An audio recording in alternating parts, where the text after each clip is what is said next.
All right. Thank you, everyone, for taking the time to attend today. Where today's class we're going to be going over the city of Portland's application and screening criteria, laws, or ordinances, as they're technically referred to. For if you guys to attend, for everyone to attend, these are actually free for you because they're actually paid for by a landlord tenant education grant funded by the city of Portland through the Portland Housing Bureau. And so that is why you didn't have to pay to actually be here. Unfortunately, that is granted specifically for getting free education out. Doesn't have anything to do with CE credits, can't cover that. So that's why if you are a licensed property manager or real estate agent, there was an extra charge if you wanted to get CE credits. Which, with that said, if you did opt for that option and need CE credits, if you could go ahead and in the chat do a check-in for us. Name as appears on the license number, broker affiliation, all that good stuff. And I'll call for that probably once or twice and again throughout the class. My name is Christian Bryant. I own and operate rpmeducation.org, which is who the grant was afforded to. We also have a partnership with the Portland Area Rental Owners Association to get advertising these out there, get those out for any of you that are local landlords trying to manage your own stuff, want to stay up on classes and get Oregon landlord tenant forms, all that good stuff. They provide that for landlords. That's just Portland area ROA.com. Excuse me. Let's see here. Did the grant intro. Also, my day job outside of teaching these classes at rpmeducation.org, I also run IRC Real Estate and Property Management, where we do full property management services. Eviction processing services. We also do placement service where we do the advertising and the screening, move-in inspection, and leasing and all that stuff for you.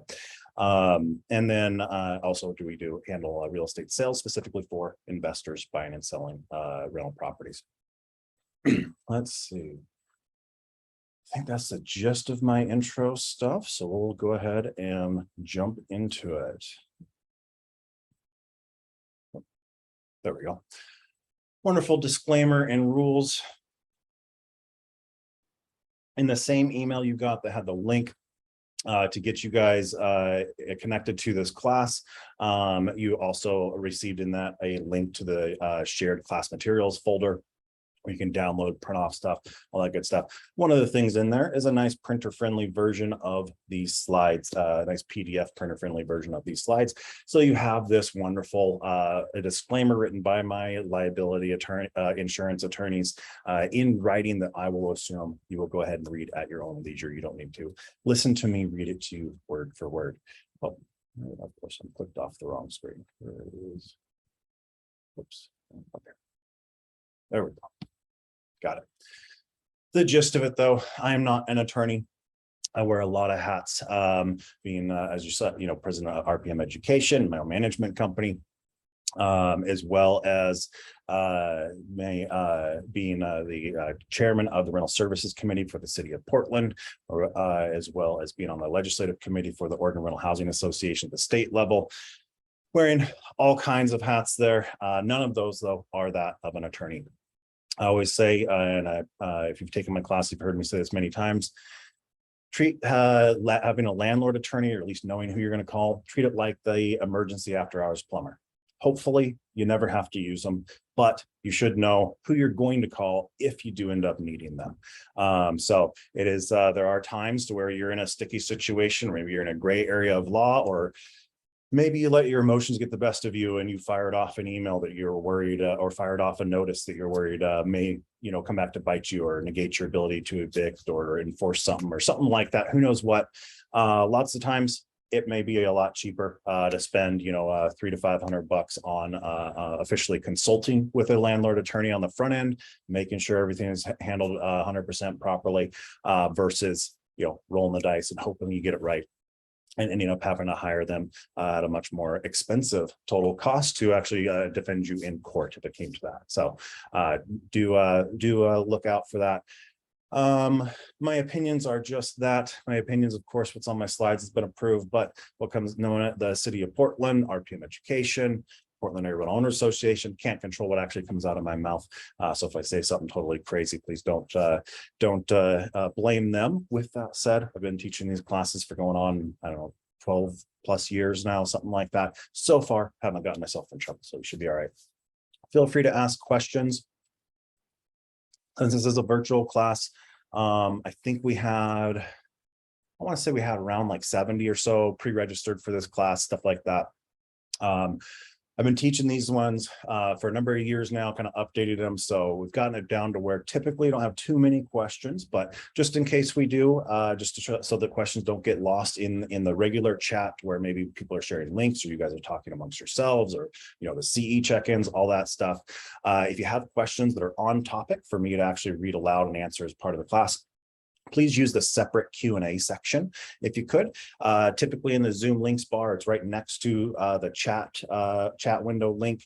And instead of having one chat bubble, it has two overlapping chat bubbles and is literally labeled Q&A. So try to use that area. I believe we should have everything. Questions. Yeah, so you guys can should be able to view all the questions that people have already asked. If one is similar or the same as yours, or you just you chime in going, oh yeah, I want to know that too. Click the thumbs up button. If and then when I go to answer questions, if there's multiple ones on there, the ones with the most thumbs up get ranked the highest priority on my screen, and I answer those first. So you can go through there. Also, if you ask a question, I happen to cover it before getting already just naturally in the class before getting to it. You can go in there. Can't remember if you can actually delete your question if it hasn't answered yet, but at the very least, I know you can add a note to it or kind of a follow-up and just let me know, hey, go ahead and skip this, got it answered, you know, something like that. So one way or another, try to do that just so that way I don't have to try and hunt for questions in the chat window and force you guys to listen to some dead air while I do so. Keeps things a little more organized and running smoother for all of us. Let's see here. More than likely, depending on questions, we'll probably get done closer to the hour-and-a-half range than the 2 hours that we're scheduled for. But nonetheless, even if we go the full time, I'll always schedule myself to stick around at least 15 minutes after. And that's where, you know, hey, if for some reason there were a lot of questions, I wasn't able to get to all of them during the class, of course, I'll power through those. But then also, if you just have any questions at all that maybe aren't on topic for today, but are on kind of the general landlord topic umbrella, so to speak, go ahead and save those, make a note of it, and you're welcome to ask those at the end of class, and I'll try to get to as many as I can. Typically, I'm able to get through all of them. There's not too many. Since I'll play it by ear, we'll see where we're at you know, the hour mark around 12:30-ish. But typically with these classes, if we don't have a ton of questions, we're like I said, we get done close to the hour-and-a-half range. And so most people appreciate me just go ahead and skipping the break in the middle, powering through, get you guys out of here even a little bit earlier.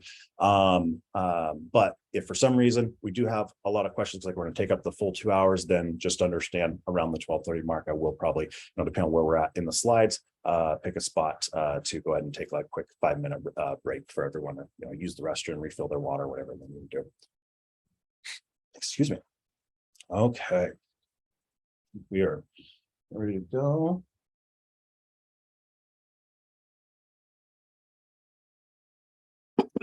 Okay.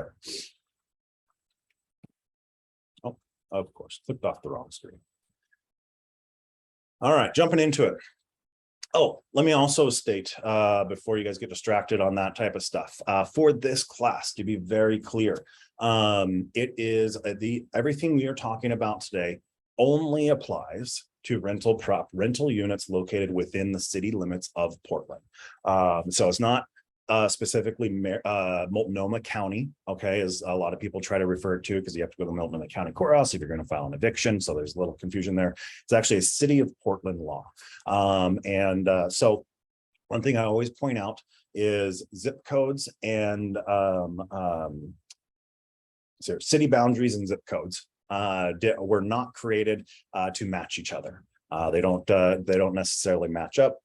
With a zip code, can't remember if it's which city has the most population or actual land area within that zip code is what'll end up on your address. So like, for instance, myself, I've got a house out in kind of the kind of some of the newer developments out in the Bethany area. My address is Portland, Oregon. It has the Portland, Oregon. With that said, my house is not actually located within the city limits of Portland. Eventually, they'll probably incorporate it in a Beaverton or whatever, but we're outside of the city limits of Portland. But because my zip code is mostly taken up by residences within the city limits of Portland, my address is Portland. So quick way to know, rather than just going, oh gosh, Chris, you just confused the hell out of me. I've got a rental property that's close to the city of Portland border, and now I have no idea. Easy way, I'll put the link in the chat here for you. If you go to portlandmaps.com, there you go. Go to portlandmaps.com. If you own property in the city limits of Portland, probably not a bad idea. Just have this bookmarked or at least commit it to memory. It's pretty straightforward. Portland Maps, right? You go there, enter in the rental property address, and if it's within the city limits of Portland, a bunch of information on the property will come up, like the taxes, the utility companies that service it, the zoning for it, access to plat maps, all the public information that's available for that property. If it's not, then typically there's no information. But even if there is, whether there is or isn't, at the very top will be a highlighted yellow like disclaimer that basically says this property is not located within the city limits of Portland, so we cannot guarantee that any of the following information is accurate, right? So do a quick search on there if your rental property is anywhere close to the border. If it's outside of the city limits of Portland, then nothing we talk about today applies in any way. If it is within the city limits, then it does. Also, it does not matter where you as the owner or the property manager are located, whether you're in or outside of the city limits of Portland, doesn't matter. All that matters is where is the rental property, residential rental unit that the tenant is renting from you, where is that actually located, whether it's in the city limits or not. Okay. And there are some, application screening. No, I don't think there's much of anything that overlaps as far as like state laws. New state laws that are different. That's going to be just in the relocation fee ordinance class. So I don't think there's anything to point out there. But if there is anything that's contradictory that affects it at the state level, I will make a point to point that out. But I don't think there is in this class. Okay. Timing.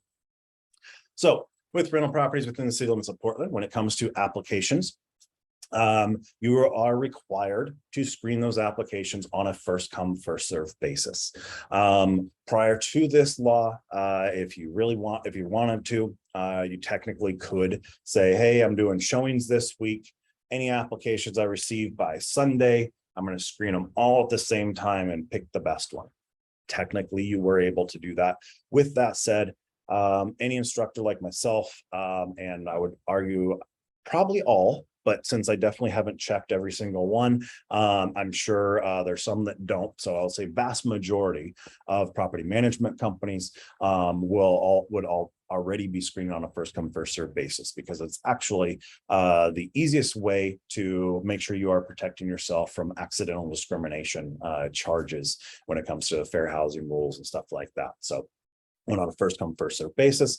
Well, now if the rental properties within the city limits of Portland, you don't have a choice. It's not just highly recommended by experts like me. It's actually now a law for those rental properties. A couple things that go with that. One is that you must record the date and time, as well as provide a receipt to the tenant that you received their full application, and that also includes a date and time for them. If you do rental applications electronically, like within my management company, and I would say probably all management companies will prefer to do them electronically, even though we'll provide a printed one if needed. Some of you that just manage your own stuff, maybe 1 or 2 units, obviously you may still use paper ones, which is fine.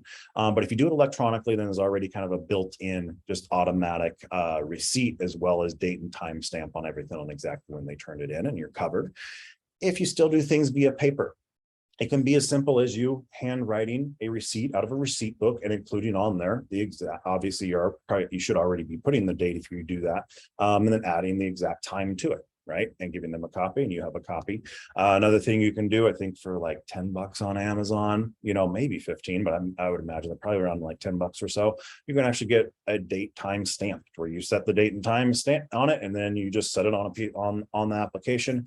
It prints the date and time, the exact date and time at that moment on there.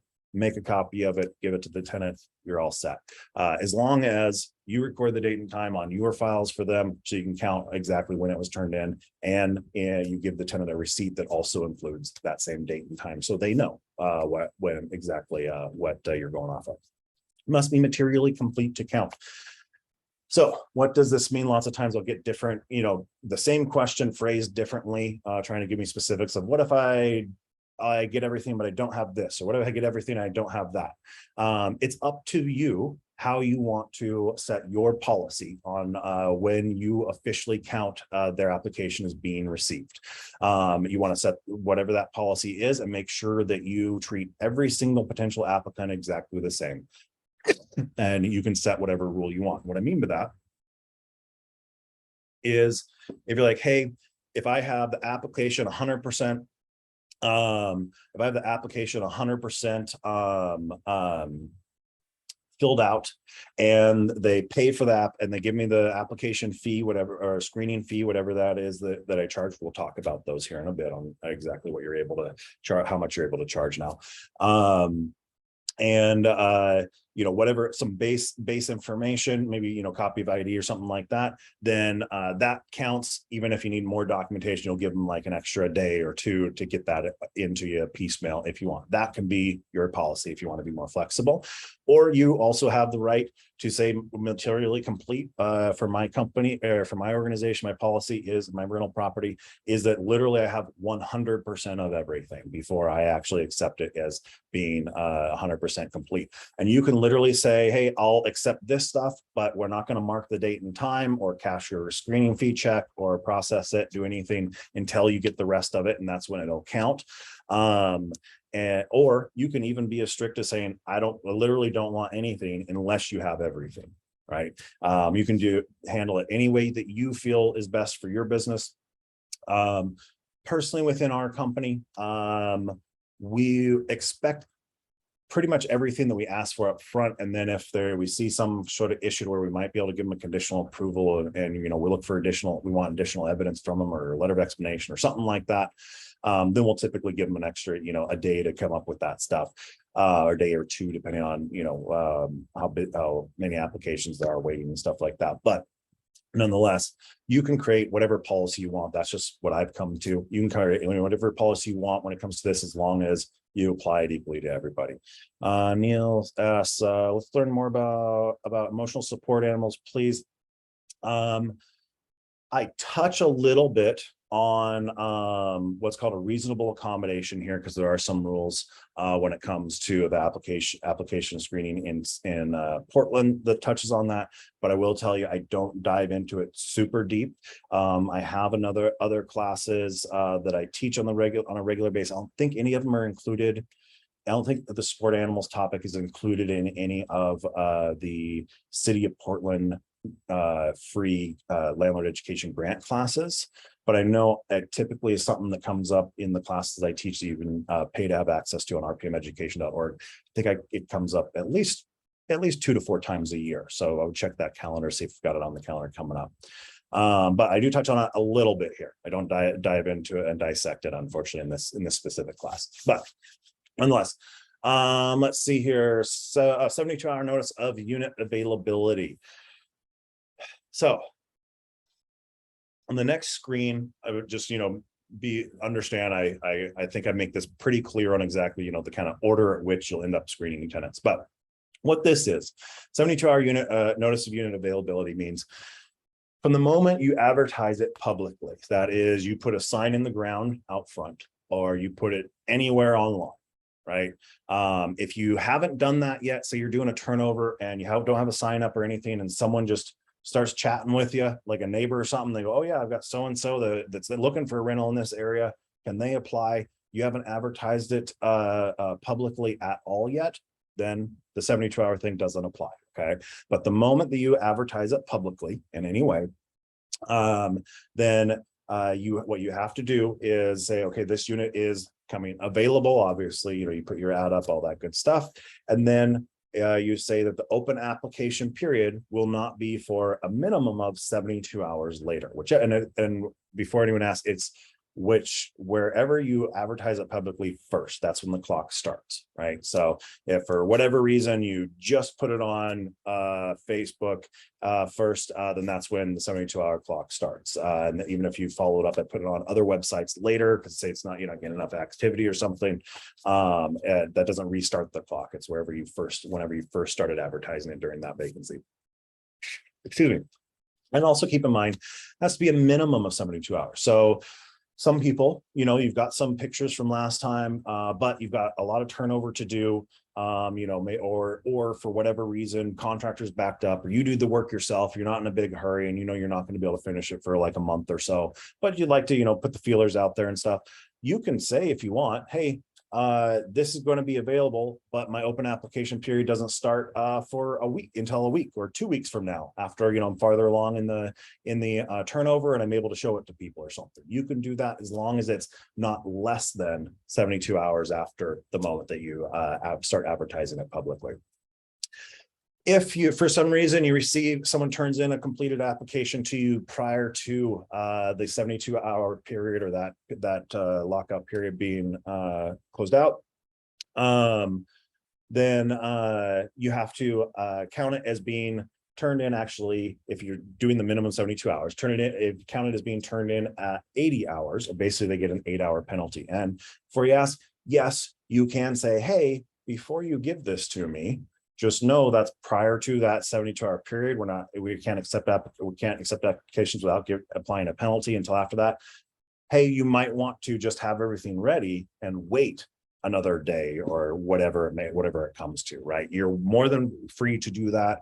But if they, for whatever reason, or nope, here's my application, then you have to apply that 8-hour penalty. And if anyone turns in a application that identifies as being disabled, or qualifies with what's considered a disability status, in the first 8 hours, so from 72 to 80, right, in the first 8 hours of the open application period, then they are given preferential treatment. So yes, you are reading this right. You won't actually start screening applications until at least 80 hours after posting it publicly, because if even if someone's not disabled, say turns in their application 72 hours and 1 minute later, just to put numbers to the example, you'll get the picture. But someone who is disabled turns in their application at 79 hours and 59 minutes, then technically you're supposed to screen the disabled person's application first, and the person not disabled second at that point. So you're going to wait until after 80 hours to do the actual screening. And if there's someone happens to be disabled, then they'll get preferential treatment.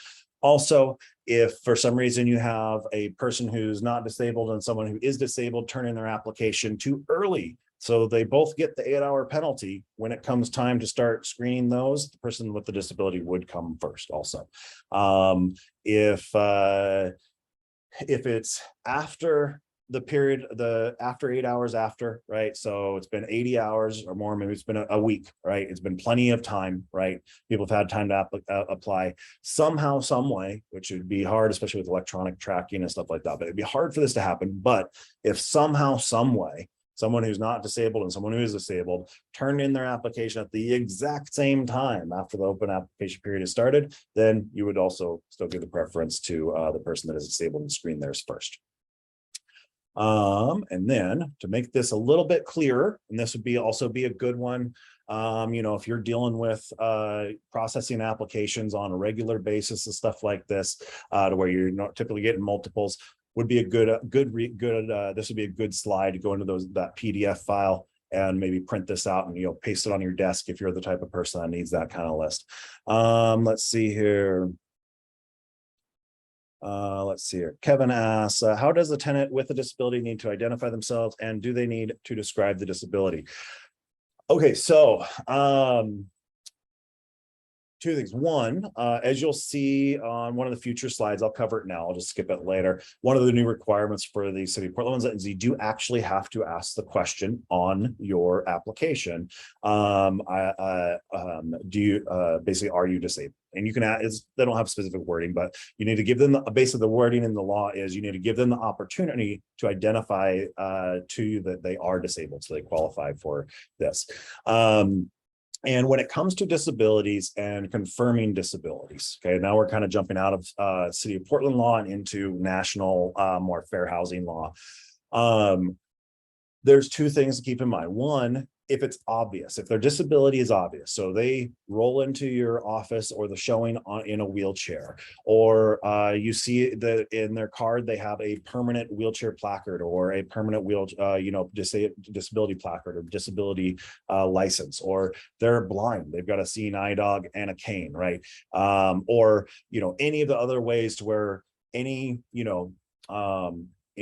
I'll use a legal term, any reasonable person within our general society would interact with them and definitely understand that, oh yes, they are disabled in some way.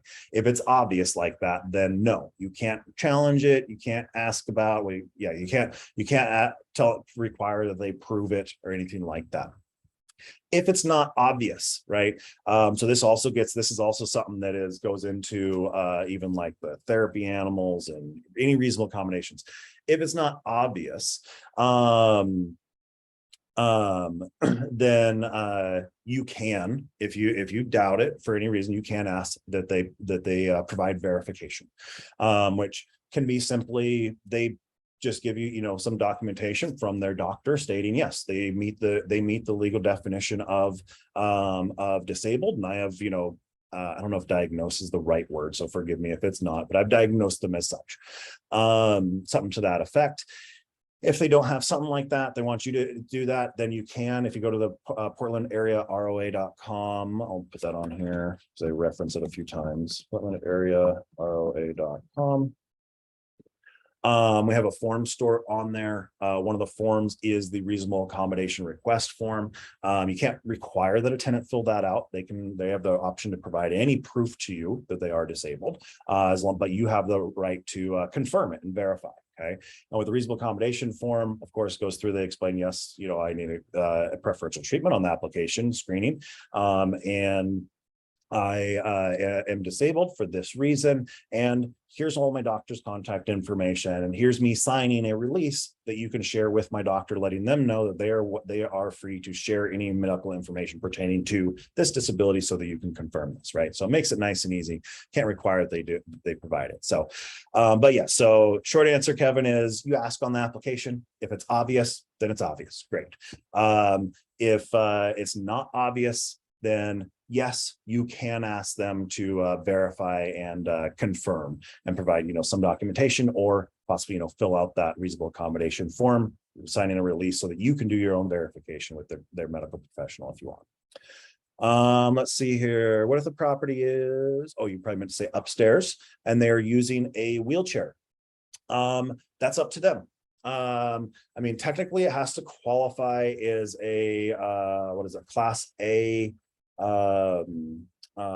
Class A approved accessible unit, so the doorways have to be wide enough for a wheelchair, things like that, which in your class materials I have documents on that goes through the multiple pages of information of what classifies that and whatnot.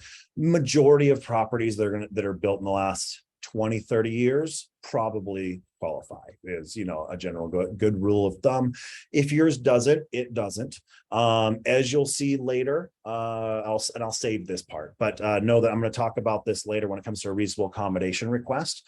And like, for instance, if say it's on the second floor and the tenant says, well, I'm disabled, I want to rent that, and I'm asking that you put in a huge long wheelchair ramp or a wheelchair elevator for me to use or something like that, and how that'll go. But I'll cover that here in a handful of slides. We'll save that one for when it's time in the class. Okay.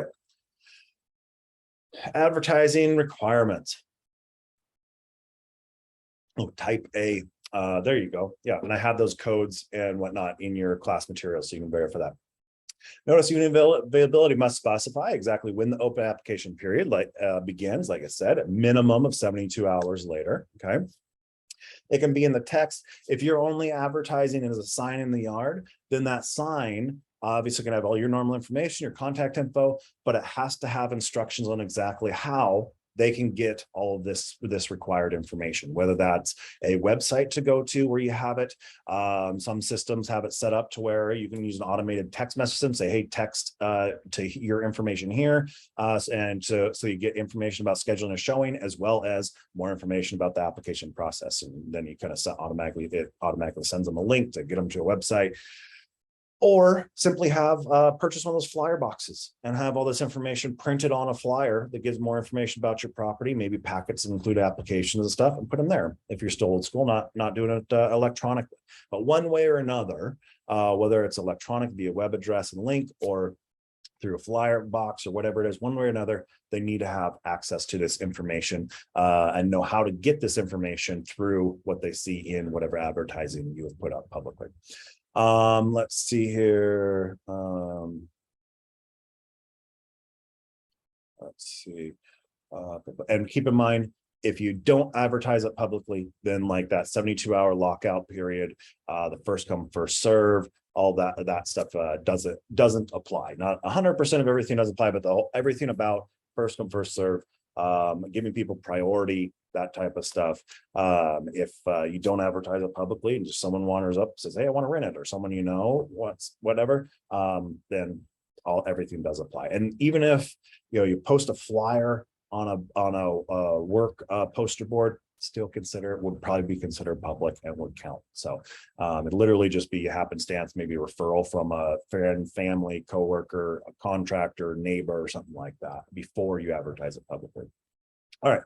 So on that advertisement, so that you have to identify whether it is considered an accessible unit, which is a type A unit according to the Oregon Structural Building Code and ICCA, blah, blah, blah, blah, blah. Like I said, I have the exact text of all of those in your shared class materials folder. Okay. Let's see here. Carla asked, what does it mean whether or not unit is accessible? Does that include second floor without elevator? Like I said, the exact text of that very long explanation of if this, then that, blah, blah, blah, blah, blah. That's why I included it in text, and I'm not going to spend 15 to 20 minutes of this class going over all of those details. So you do have that. Check the class materials folder, and that'll go through the exact definition. Like I said, it's literally what you're looking at on the screen, what qualifies as a type A unit according to the Oregon Structural Building Code and ICCA 117.1. If I remember right, I believe I went through those and pulled out just the parts pertaining to this, not the entire structural building code. So you should have that right there available for you to go through in detail to kind of compare with your unit on whether or not it does or does not. Ad needs to include your screening fee amount, of course, as well as make sure that they have access to view your screening criteria prior to turning in an application and spending money on a screening fee.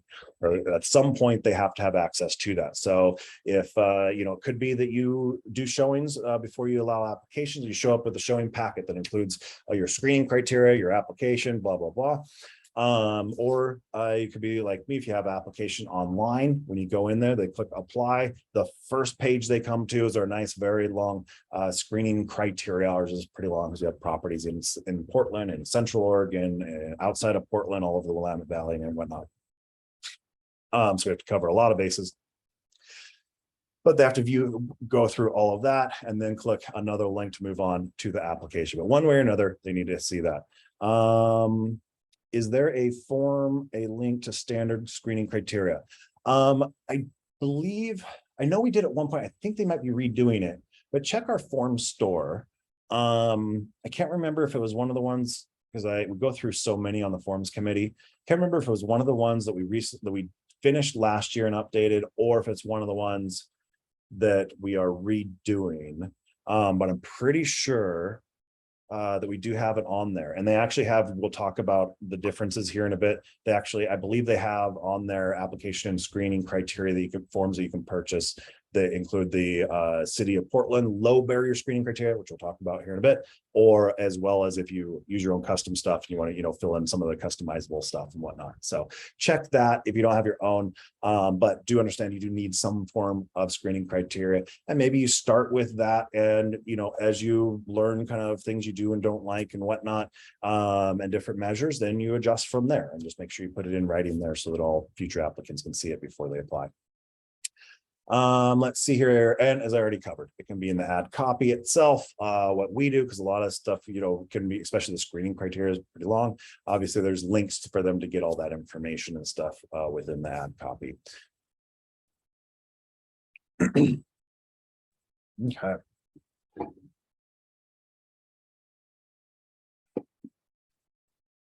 So, further application requirements.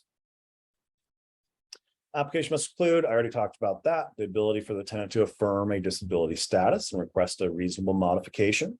You must also include, let's see here, what kind of screening criteria are okay and what are not. I will talk a little bit more about that later. Use one of those forms. Great place to start, but also there's the City of Portland low barrier screening criteria, which you have that in detail in there, and I'll talk about the difference between using your own or custom ones. But there's a lot of different options you have as far as screening criteria go. But if you're unsure, you don't have any yet, start with a professional form. Just start there, or use the low barriers City of Portland screening criteria, which we'll talk about the pros and cons of that here in a bit. Okay.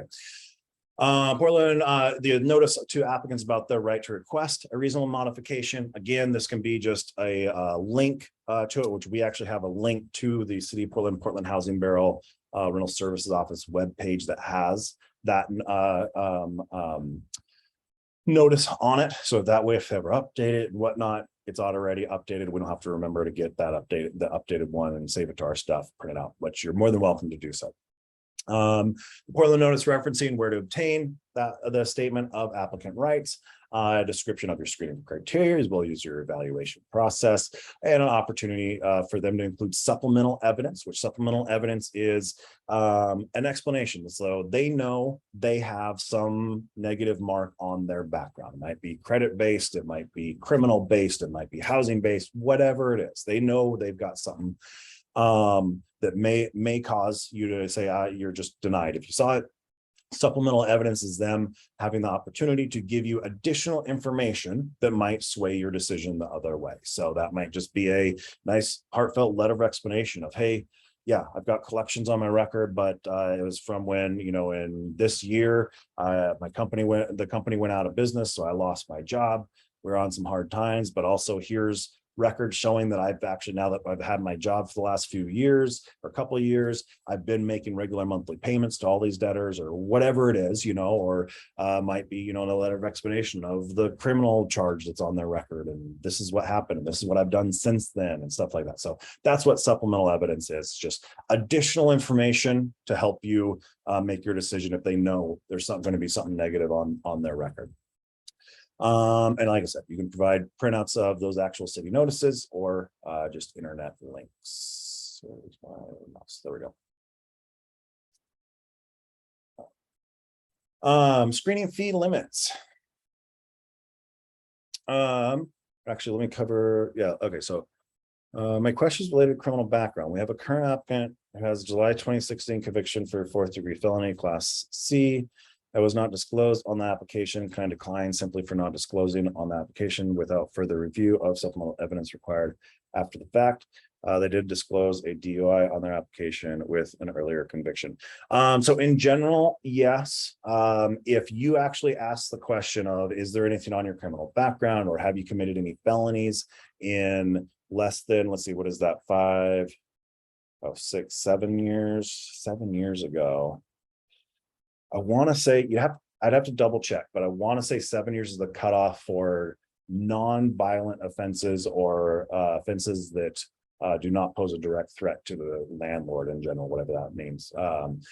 But in general, if you asked, hey, do you have any felonies on your record within X amount of years, and they said no, or you said list them and they didn't list it, and then you found it and they did, then technically they withheld information, denied it, lied on the application. And yes, at that point, you can deny simply for withholding that information if you want. But no, I actually think I cover that a little bit later in this class. So you should be okay there if that's the case. But also with that said, definitely have some screening criteria. You're technically required to have it. So if you don't have that screening criteria, I wouldn't say I'm 100% positive on your ability to deny them strictly for having that felony. But if your application clearly asked for that information, they did not provide that information, then withholding and or lying on an application is grounds for automatic denial. You'll actually see here in a bit, technically, I believe you're able to actually even just, oh, I think it's actually on the next slide. You're actually able to even just refuse to take their application at that point and just give it, but nonetheless, you already screened them, so you probably do a denial. Okay. Screening fee limits. Sorry, talking off on a tangent. All screening, if you hire a company to do all of this screening and you say, here's my information, anonymous, just hold tight. That question will be answered. I promise. I know you're eager to get questions answered, but hold tight. Give me a chance to go through the information. If you hire a company to do all of the screening, so like I think Zillow has started offering this, and some of the online companies have, to where, you know, you kind of select your screening criteria. They'll collect the application and tell you, hey, this person's been pre-approved for this and whatnot. So if you hire an outside company to do 100% of the screening, then the only amount that you can charge the tenant for a screening fee is the exact cost that that company charges you. If you hire an outside company, say, to just get all the public reports and get, you know, the criminal, their civil reports, and you know, get to maybe verify some income, but you do the landlord verifications, and you know, maybe you do the verification of income or whatever it may be. So you kind of share that responsibility. You pay an outside company, but you also do part of the screening.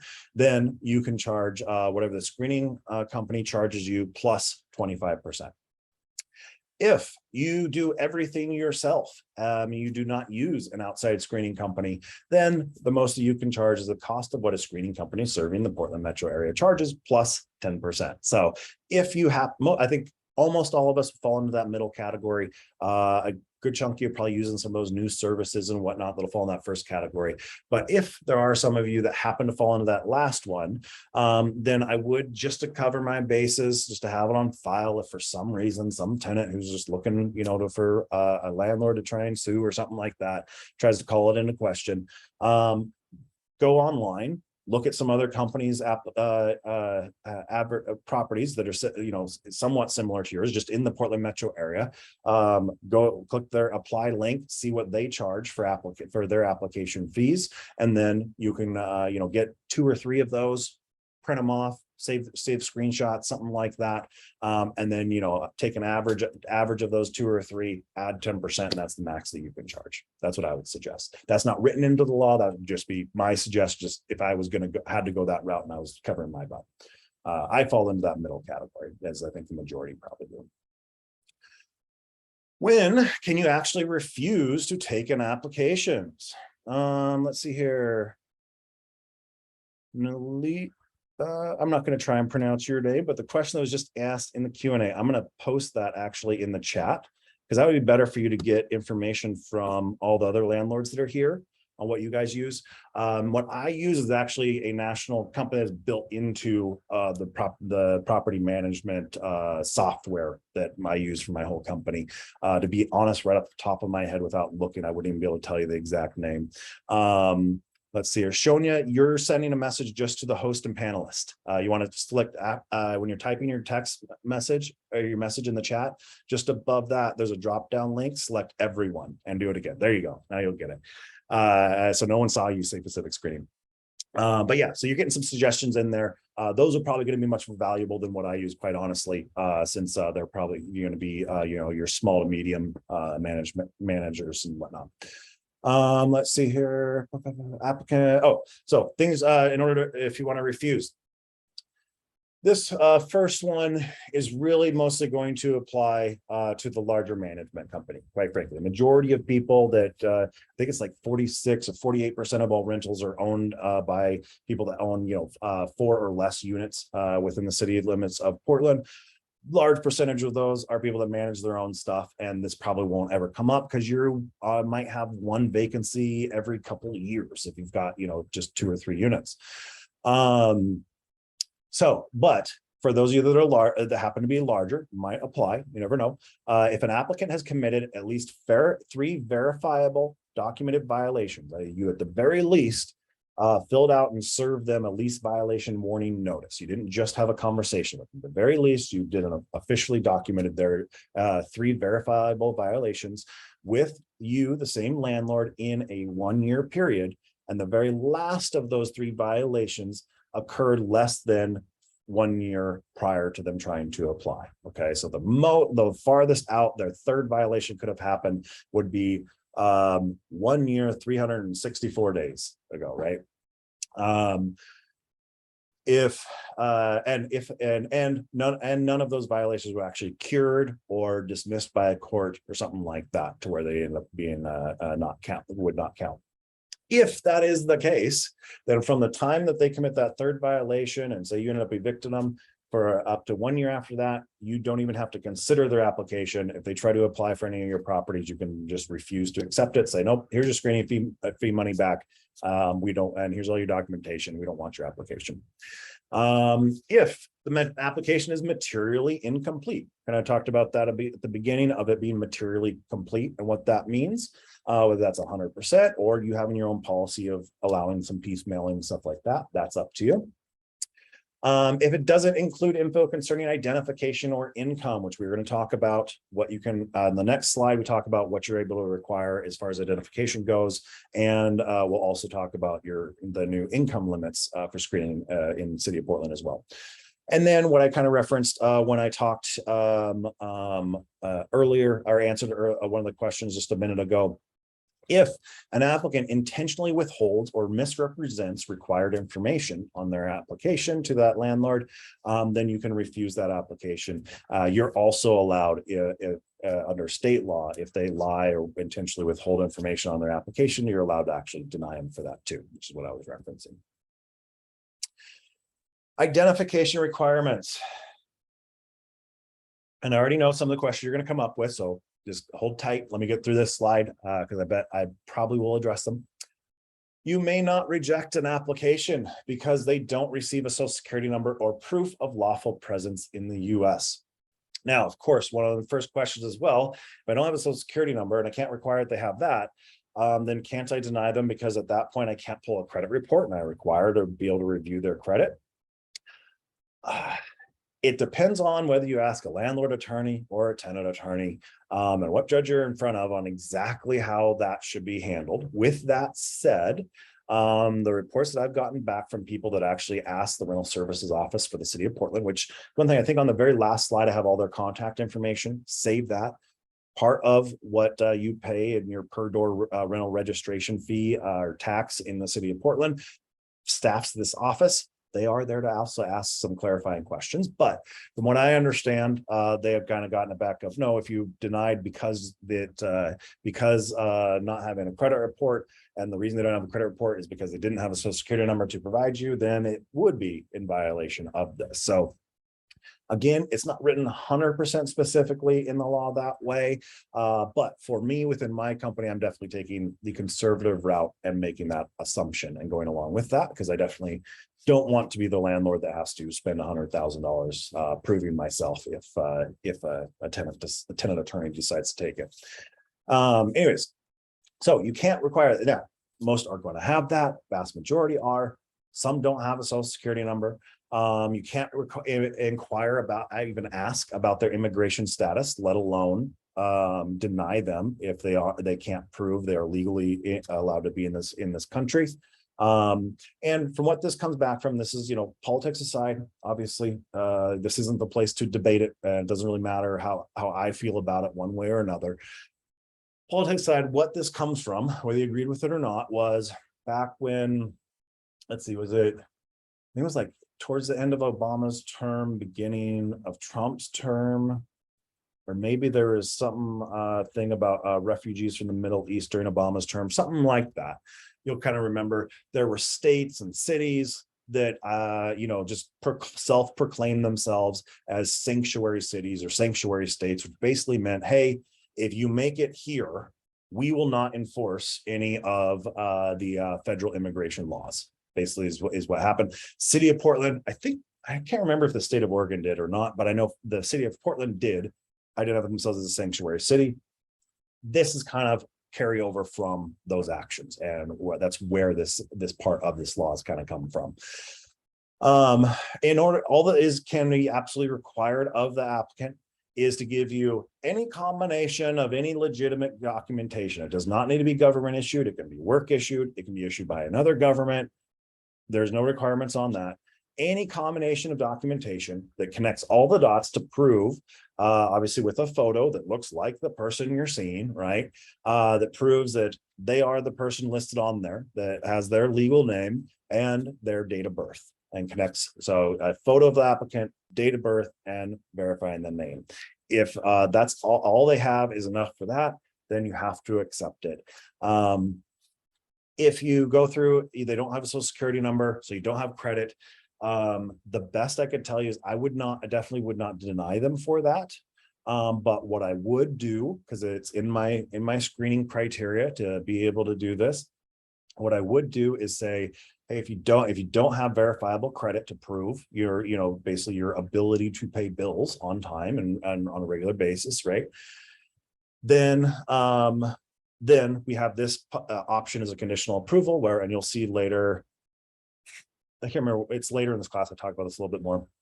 Hey, you can pay an additional half a month's rent and security deposit, or get a qualified cosigner that has credit that we can verify is good enough and meets our criteria and whatnot, rather than just a straight you're denied. So I would treat it like you did have a social security number, but it came up, you're 20 years old, you've never had credit in it anywhere, and yeah, I got a credit report, but it was completely blank. So we treated it exactly the same as, well, we didn't have a credit report, so we treated it exactly the same as the person that has a blank one. That's just what I've come up with as my policy within my company. All of that stuff I just said isn't actually in the law itself. The law just simply says you can't reject their application because they don't have a social security number. And that's the minimum amount of identification you can require to prove those three things: a photo of them, date of birth, and their legal name. Reasonable modifications. So I touched on this a bit before. Reasonable modifications or reasonable accommodations. You'll hear it referred to as either or. It must be reasonable to approve.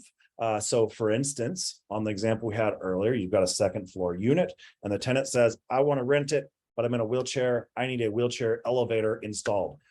You could probably bank on, there's nothing that lists this specifically, but you could probably bank on the fact that that would be considered unreasonable because you're majorly changing the structure to be able to support that and everything, and deny it. But if you've got that, ground floor area and it's got 3 to 5 steps leading up to the door, and the tenant asks for a temporarily installed wheelchair ramp that is able to be installed over the top of those steps and whatnot, then that's probably is reasonable, and you would approve that. One thing to know about this, if there are any reasonable modifications or accommodations for a disabled tenant that that will cost money, if it's reasonable, yes, you do need to approve it. And what's reasonable, quite honestly, there's not an exact definition other than would everyone in society agree with you that yes, that is, or no, that isn't reasonable. So really it comes down to if you get dragged into court over it, how does the judge feel about it that day? But nonetheless, if it is reasonable and you approve it, but there's money to be cost there, you have the option to require them to pay for it. Right. And then you also have the option to not only require them to pay for it, but also to pay to have it put back exactly how it was when they move out.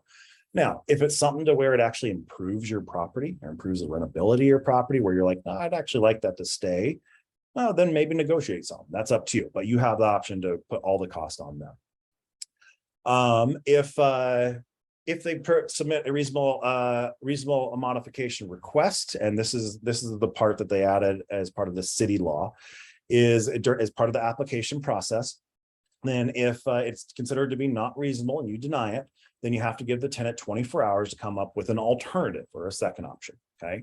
If the alternative is denied and is not reasonable, then you have to give them another 24 hours to come up with a third option. And if that alternative is denied, then you give them the option at that moment to say, okay, even without it, I still want to rent the property, and then move forward. But if they say no, without any of these being reasonable, I don't want to rent it, great. You move on to the next applicant. All right. Let's see here.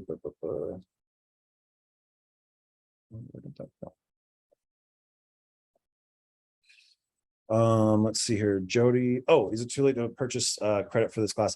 If you could email. There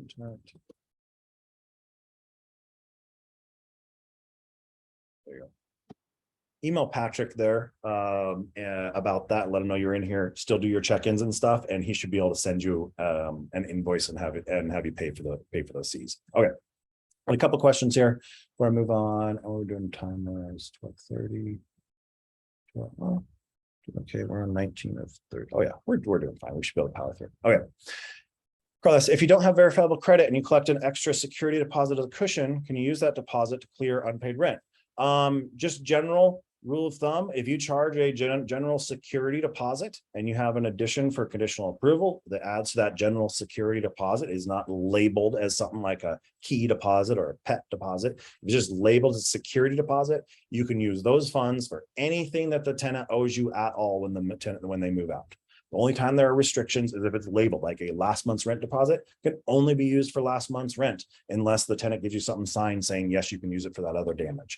A pet deposit can only be used for deposit or for damage done by a pet, unless the tenant gives you something in writing saying you can use it elsewhere. So yes, if you have a security deposit, that can be used for unpaid rent, damage to the property, anything the tenant owes you financially after they move out.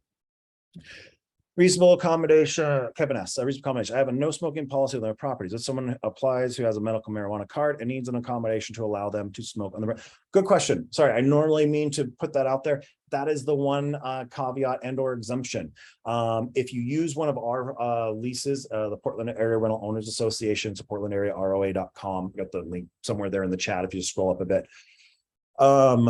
We have it built in there. Quite honestly, if you haven't used Multifamily Northwest or Rental Housing Association of Oregon, I'm not familiar with their form, so I definitely don't know for sure, but I would be surprised if they don't have this in there or have a marijuana addendum for you to use or something like that, or have it built into maybe their no smoking addendum or something.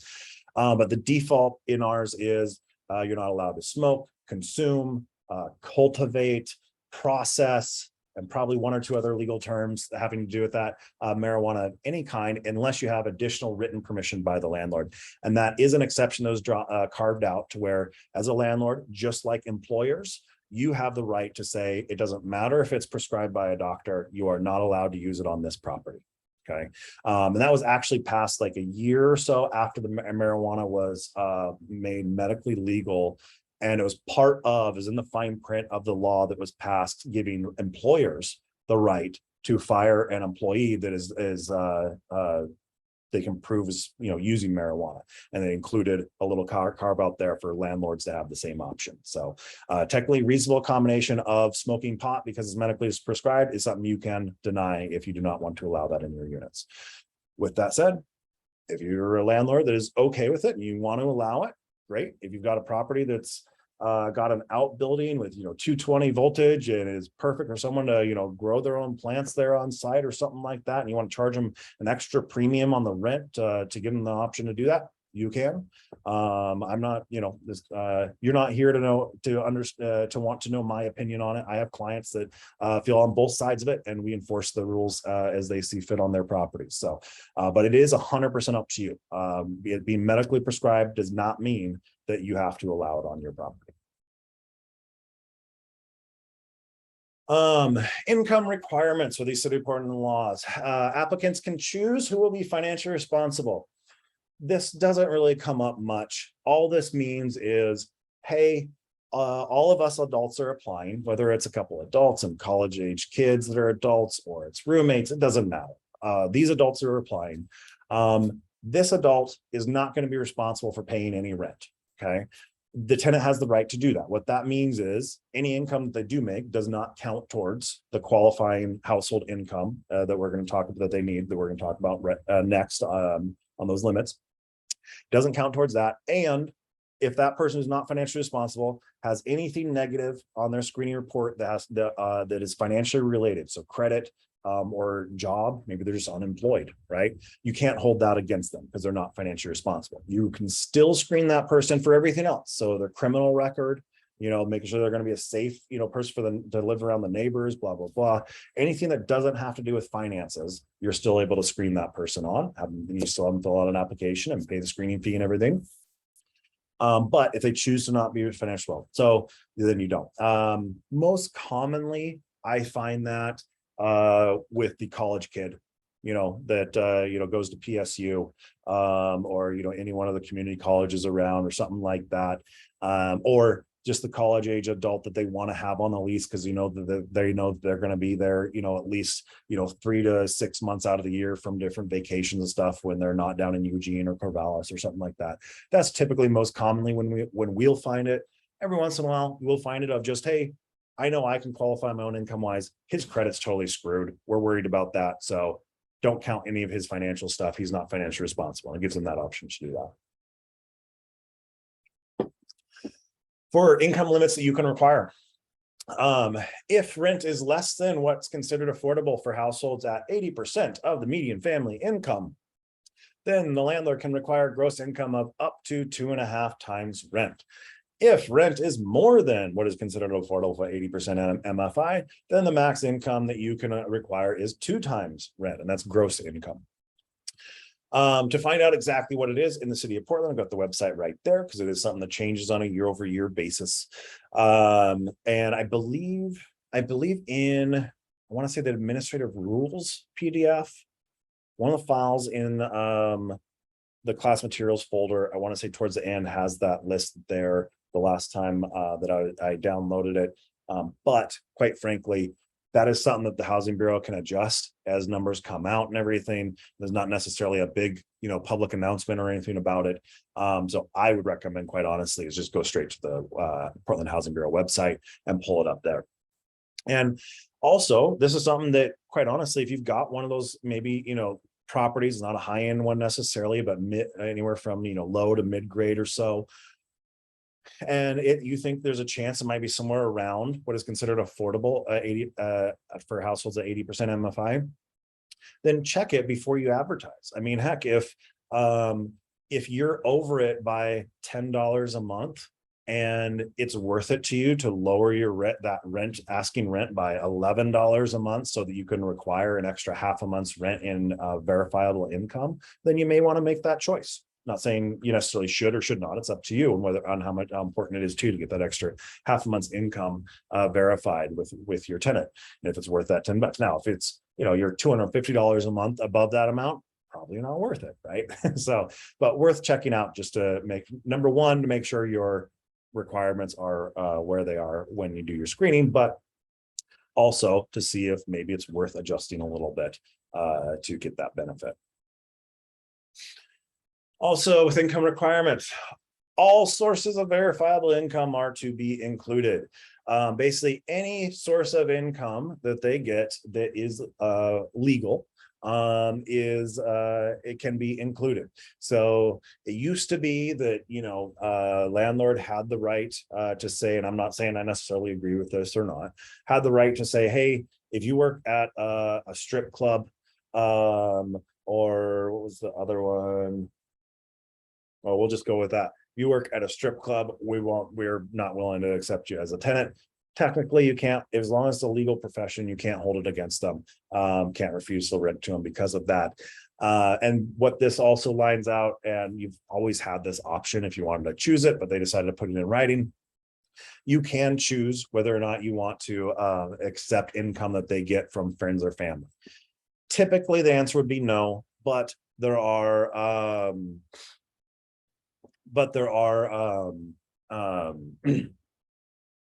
what am I trying to say? Typically the answer would be no.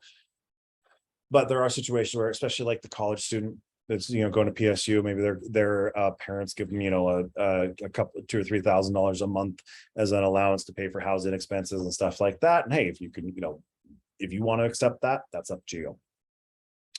Let's see here. Oh, if you have someone that's on, say, Section 8, say, excuse me, let's say the rent amount is $1,500 a month, and they've got a Section 8 voucher that'll cover 14, that will approve anything up to $1,500 a month. They'll cover $1,400 a month, and the tenant is responsible for $100 a month. If that is the case, then the rent amount that you use to calculate how much income you can require of them during the screening is only the amount they are responsible for. So it would actually be that $100 a month that they're responsible for. So you'd have to require that they can prove they make at least $200 or $250 per month in gross income in order to be able to qualify. So that's, if you have a Section 8, that's how you calculate that. If the tenant's income is not enough, you have the option to ask for additional security deposit. As you'll see on the next slide, that's the most extra you can ask for is an additional half a month's rent. You can require a cosigner or guarantor. If you do have a cosigner apply, you can take an application from them. Yes, you can charge them that year screening fee. And for them, you can have a requirement that their income be at least 3 times rent. And they've made it just, a little bit higher than what you require of the tenant, because the assumption is that obviously the cosigner has their own housing expenses to pay for on top of everything else. Excuse me. If you do make that exception and say, hey, yes, we'll go ahead and make an exception for you, but you have to pay X amount in extra security deposit, or you have to get a cosigner, then you have to give them at least 48 hours to get that extra deposit paid to you, and or have their cosigner submit an application. Let's see here. Can PHB guidelines be overwritten by a landlord choice screening criteria? No. I see what you're asking. Yeah. No, if you have your own custom screening criteria, this stuff that I'm talking about before we get into it, like income limits, income identification verification, this stuff is outside of it and still applies. You have to adopt these. These are separate from that. Yep. So no, it doesn't override it, unfortunately. They let you customize everything except for the stuff they specifically put in the law, like that I'm covering here. All right. So as far as screening criteria, and good transition. I love it when your questions are my transition. So you have 2 options for screening criteria. You can use the city recommended low barrier criteria, or you can use what's referred to as what the person just asked the question, or referred to it as the landlord choice, or I call it the landlord custom criteria. But it's basically just the option of you creating your own screening criteria. So the requirements of the screening that we just talked about, those apply no matter which one you use. Okay. Everything that we didn't talk about, you can customize. Obviously, you're feeling you're not violating like federal and state laws and stuff like that. So the low barrier criteria, if you look in your class materials folder, I believe I have the nice pamphlet and everything that the city put in there. But also, if you just go to the Portland Housing Bureau website, they'll have it on there. Technically, it's something that just a committee could really kind of alter the specifics on that low barrier criteria. So I always recommend, if you're going to use the city's recommended low barrier criteria, then just every time you have an app, you're accepting applications, you're going to do a screening, just go on the Housing Bureau and look at it currently, just in case there was an update since the last time you did it, especially if you're a small landlord to where you're only doing, you only have 1 vacancy a year at most or something like that. Definitely go look it up in real time at that point, just in case they had some tweaks on it since you took my class, right? If you use the low barrier screening criteria, which is literally the city has lined out exactly all your screening criteria, you just copy that and paste it onto your screening criteria form and you're set. So it makes it nice and easy. It's not what I use. Within my company, we still use our custom criteria, which I'll talk about what happens when you use that on the next slide. But if I was a small landlord to where, hey, maybe I just happened to get lucky. We're not necessarily lucky. I worked hard got a decent job to where I was able to, when I sold my family's beginner starter house, first time home buyer house. Well, when we moved from that, I didn't have to sell it. We could afford to still buy the next one. And I held on to that one as a rental and I manage it myself. If that was me and it was in the city of Portland, quite honestly, it's not my day job to stay up on all these laws and everything. And even though, the city thinks that it should be, it's really hard to keep up on it. I would at least seriously consider using the low barrier criteria. So it does fill a need in those landlords that, it's not what you do all day, every day to stay up on things and making sure that your custom criteria is exactly right. If you use the low barrier criteria and if the tenant is denied for criminal history, then you are required to consider any supplemental evidence that they provided. It is up to you whether your policy is, hey, you need to know it ahead of time, provide the supplemental evidence at the time of submitting the application, or hey, if this comes up, and which this is the option I do and within my company, if this comes up, we'll typically give them 24 to 48 hours to get us any supplemental evidence, which could be, a letter of explanation, could be a letter from a probation officer or an employer, or who knows what. Anything I think that will help. But if you use the low barrier criteria, the only time you are required to consider supplemental evidence is if you're going to deny for criminal history. If they don't meet any of the other criteria on the low barrier City of Portland criteria, then you can deny them. You're not required to consider supplemental evidence. Is up to you if you're willing to consider it or not. If you do deny them, all you need to do is basically the same thing you did when you denied people prior to this law existing, which is there's a state law that requires you to send a denial notice. I think with the recent state law, they actually put a time limit on it now of like 14 days. I think it matched this, if I remember right. But nonetheless, if you use low barrier criteria, you get to use the same thing you did before, which is you can use a standard denial notice that says, hey, this is the part of my criteria that you didn't meet and you're denied. And the only thing you really need to add additional information for is if you denied them for information that is on one of their reports, like criminal report, credit report, something like that. Mainly the laws around the credit report, if I remember right. You have to give them the contact information for the credit bureau that you pulled the report from. So that way, if there is stuff that they were denied for that is inaccurate on the report, they know who to contact to try and figure that out. You don't need to wait for them to figure it out, but they know who to contact.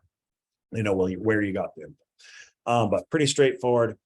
Check your box, make sure the information is on there, send it off to them within 2 weeks of screening them. Now, if you use your own custom criteria that is more restrictive, then the requirements just a little bit different.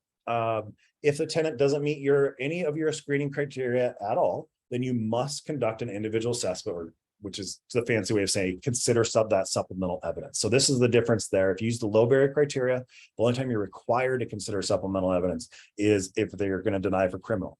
If you use your own custom criteria, then before you deny them for any reason, you need to at least consider supplemental evidence. And the law does simply use the word consider. Okay. So don't just say, oh yeah, there's nothing there's nothing on that supplemental evidence that could change my mind. You're just denied, and just go for it. Literally read through it and take a serious step back and go, okay, if I knew this, prior to issuing my screening thing, would I have approved them? Okay, great. Yes, I would. Then you move forward. Oh, I won't talk about appeals next too. But you have to consider supplemental evidence. Doesn't mean the supplemental evidence is going to be good enough for you to change your mind. You can still deny them. You just need to be able to say that you did consider it.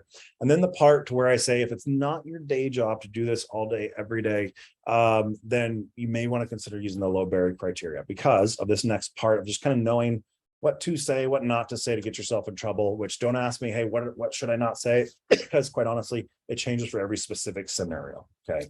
But if they are being denied by you, then in your denial notice that you give them, you have to also include a written detailed explanation of exactly why their supplemental evidence did not negate the screening results and you still denied them. Okay. Doesn't mean that you can't deny them if they have supplemental evidence. Just means you have to be able to prove by writing in, no, I looked at your supplemental evidence and unfortunately, your letter from so-and-so and you wasn't enough to offset our perceived risk of that, unpaid collection or that conviction on your criminal report, whatever it is. And you still just have to get it to them within 2 weeks. Let's see. Oh, we're doing good. Appeals. You do have to allow a tenant to appeal if they are denied. Now, any tenant can ask to do this, and you have to oblige. With that said, if you don't have multiple vacancies every 3 months, then it's probably a waste of time for a tenant to appeal with you, and you'll get why after I explain. If they are denied, then for up to 30 days after you issue that denial, they have the right to say, hey, I want to appeal that. This does not mean that you need to hold that unit for them. They were denied. You moved on to screen the next applicant. Maybe you approved them. You set a move-in date. That applicant is renting that unit. This tenant that you denied, they say, hey, I want to appeal that. You allow that as long as within 30 days after they've denied. You give them the opportunity to correct, refute, explain, give more documentation, whatever, any negative info that caused the denial. You review that and take a serious look at it of, hey, if I would have known this information, would I have approved them?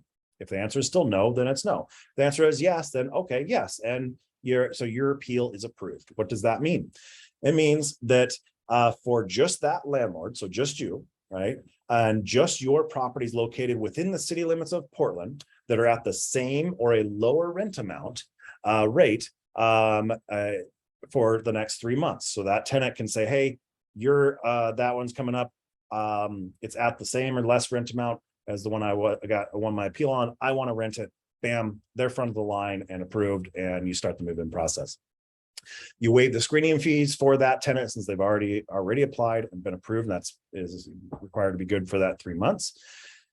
If you happen to have multiple pre-qualified applicants through this appeal process that want to apply, then the priority is given based on the chronological order of appeal submission. So not the date at which you approved or denied their appeal, but the date at which they requested appeal or as submitted for an appeal. Let's see here. What if a qualified renter is approved and the backup apps are not approved just based on the prior app was, oh, yeah. If you're taking things on a first come, first served basis, sorry, I normally explain this when I talk about that. You have, 5 applications, you get your first one, you approve it, they sign the lease, pay the reservation deposits, whatnot, it's theirs. For the other 4, you didn't screen them, so you just issue them a full refund of their screening fees, and you issue them a notice saying, hey, we're refunding your screening fees, and because an application ahead of yours was approved, so we never conducted your screening. So you're not really denying them straight up, but you do need to let them know, hey, someone else is approved. We're not going to be considering your application, and here's your money back. All right, appeals, talk about that. Next, more on the appeals. If landlord has if you have a pre-qualified apps from an appeal,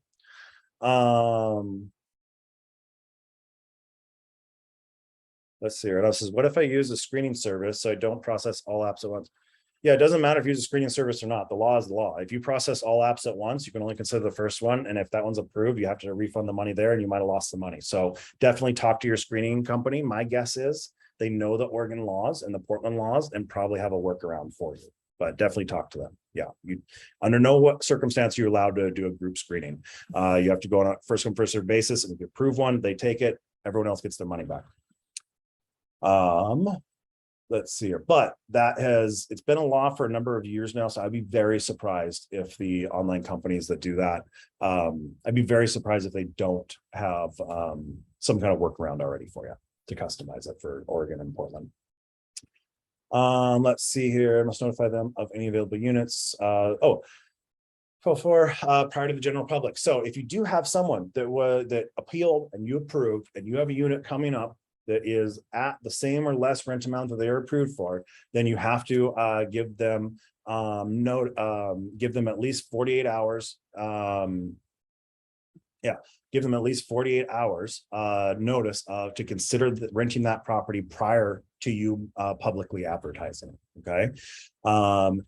You can serve that any way that you can get the message to them, even by picking up the phone and calling them, sending them an email. I would suggest email. I always suggest communication via email for a landlord. Time and date stamps. Everyone gets to save a copy.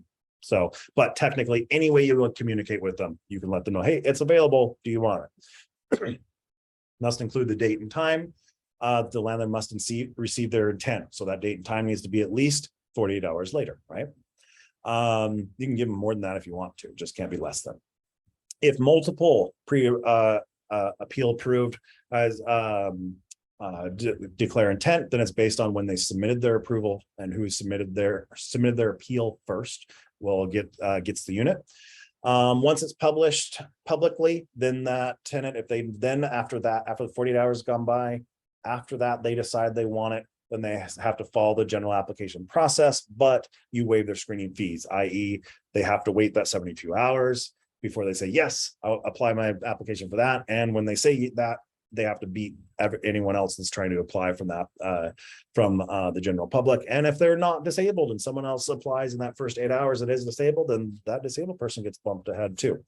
So they just get treated like general member of the public at that point, except for you would waive their screening fee.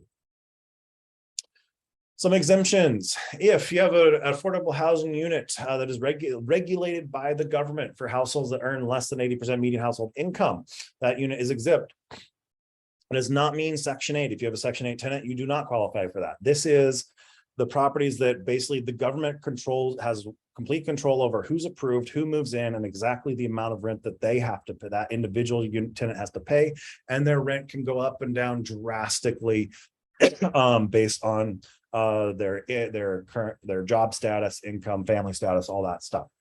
So if you had one of those properties, you're probably paying someone at least on a part-time basis just to keep up with all the paperwork, and you definitely already know it.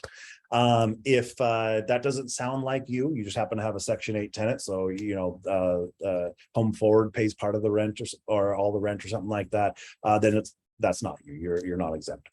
If a unit is not rented to or advertised to the public, so like I said, if you don't advertise it publicly, someone just wanders in off the street, great. You can do your own screening on them, rent it to them, and you are exempt from those requirements like the timing and technically, because it actually exempts the whole ordinance. So technically, you're also exempt from the screening stuff and all that stuff. But again, be very careful. Don't try to think of a loophole of like, well, if I go onto the private property of this business and post a notice on their bulletin board, would that count as public? My guess is if a tenant decided to sue you over it, the judge would probably not side in your, or just the judge probably wouldn't be on your side. So don't even try to test it. If it's just referred to you naturally before you've advertised it by someone you know, or someone walking on the street before you put a sign in the yard or anything or something like that, great. You can skip some of that process, but don't try to find a loophole there, because we don't want to have any of us landlords be the example taken to court over something like this. Units that are shared with the landlord when the unit is the landlord's primary residence.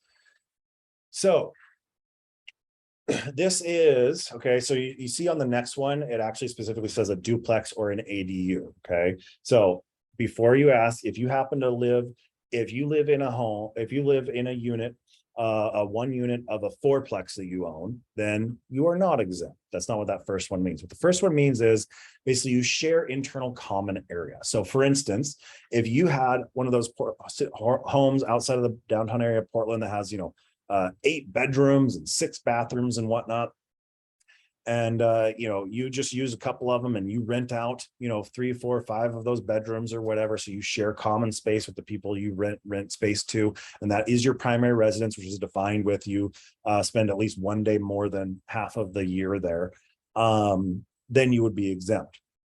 If you are one unit in a fourplex that you own, then none of those are exempt. If you live in one unit as your primary residence in a duplex or on a property, just any property that has two separate residences or Well, yeah, two separate residences, even if they're attached by a wall, but you're not sharing any indoor common area, okay? But two separate residences on one tax lot. So whether it's a detached ADU, maybe it's a big, a large, well, I don't think there are any of these in the city limits of Portland anymore, but if it happened to be a larger lot, that there's literally two single family homes on it, that would count too. Or like I said, even if they're attached and they're a duplex. So.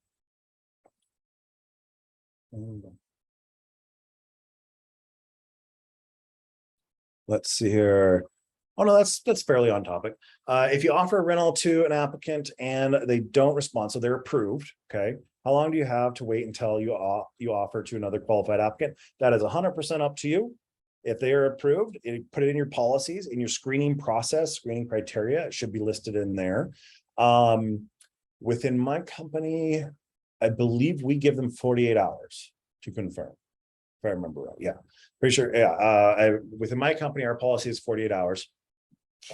And they have 48 hours, not just to say I want it, but to say I want it, and for us to send them the lease for them to electronically sign and to initiate the deposit payment, stuff like that.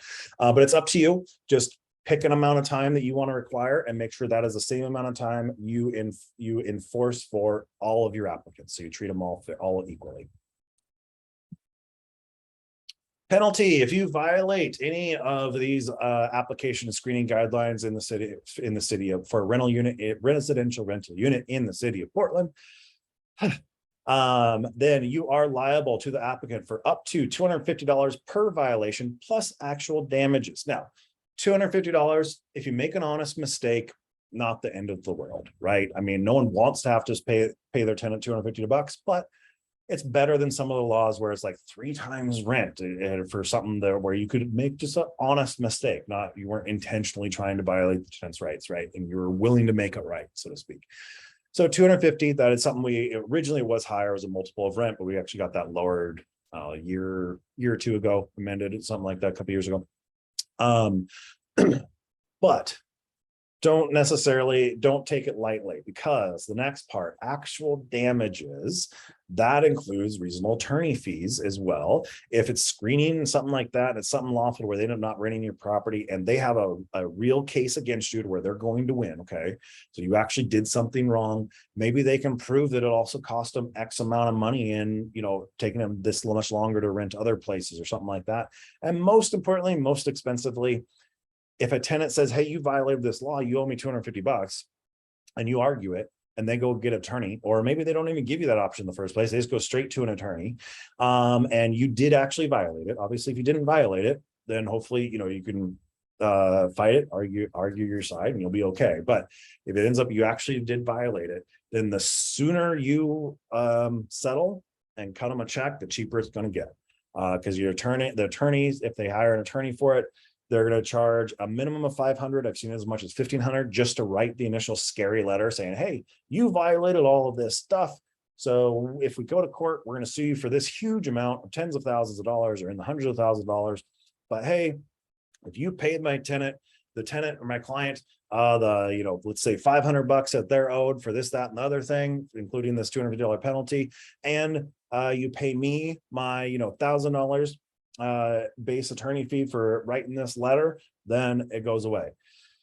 If you actually violated the law, suck it up and write the check. Doesn't mean I agree with it, doesn't mean I like it, but it is your cheapest option, because if you actually violate a law and you try to argue it, every second that attorney spends on this, their fee goes up when you finally settle. Or if I actually go to court and they have to step into court, their hourly fee is just the cash register is a run-in, let's say, and it is very expensive. A reasonably priced like landlord attorney, if you go hire one, is probably going to charge you like $350, $400 an hour. So a tenant attorney is probably going to be somewhere around the same, and they got to sit in court for 6 hours waiting for your court case to be brought up, and you actually lose because you did actually violate this. Guess who pays them that $350 times 6 hours on top of everything else, right? So just be careful. Don't push it, guys. Also, the city of Portland, through that education grant, a couple things they want me to make sure to cover with you guys before we close out. And go ahead, if you're expecting CE credits, go ahead and do a end of class check-in in the chat right now while I'm doing some of these final slides here. Rental registration. If you own a residential rental unit in the city of Portland, two things that you may not know. One, you are required to register that unit and pay a $60 per door per unit registration fee or city tax, basically. And mind, if you have one of those big Portland homes that has like 8 bedrooms in it, and if you rent it out as to a bunch of roommates all on one lease, great, it's one unit, one registration.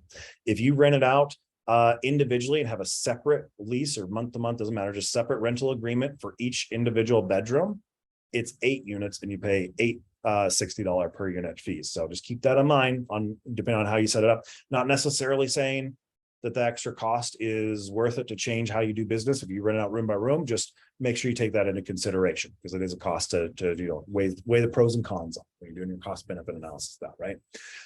The other thing is, even if you own it in your personal name, you do not have it set up as an LLC or a corporation, you own it in your personal name and you've got one, condo or home or something like that in Portland that you rent out yourself personally, it is still considered a business because it is an income producing asset within the city limits of Portland. Number one, you are actually and have been required to be getting I think it goes, is it yearly or every 2 years? I'm going to say yearly, City of Portland business license. Last time I looked at the individual Portland one, and someone correct me if I'm wrong in the chat, I'm probably wrong. I want to say it was around like $100 for the City of Portland business license.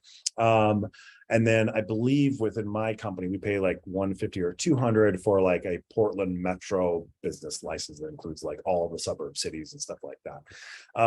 But you do need to have at least one of those, a city business license. And even if you're just that one little person that doesn't have an LLC, doesn't have a corporation, doesn't matter. If you have an income producing property in the city of Portland, you have that business license, and you actually are supposed to be required to be filing yearly City of Portland business taxes.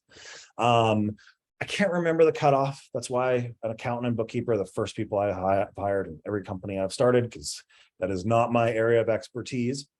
But I want to say the cutoff gross income off of City of Portland assets are, I want to say it's around like 75 grand, something like that, 75 to 100,000, somewhere in there, to where if you made less than that, then you're exempt, and all you're really filing is essentially enough information that fits on a postcard, basically saying, hey, yes, I'm a business.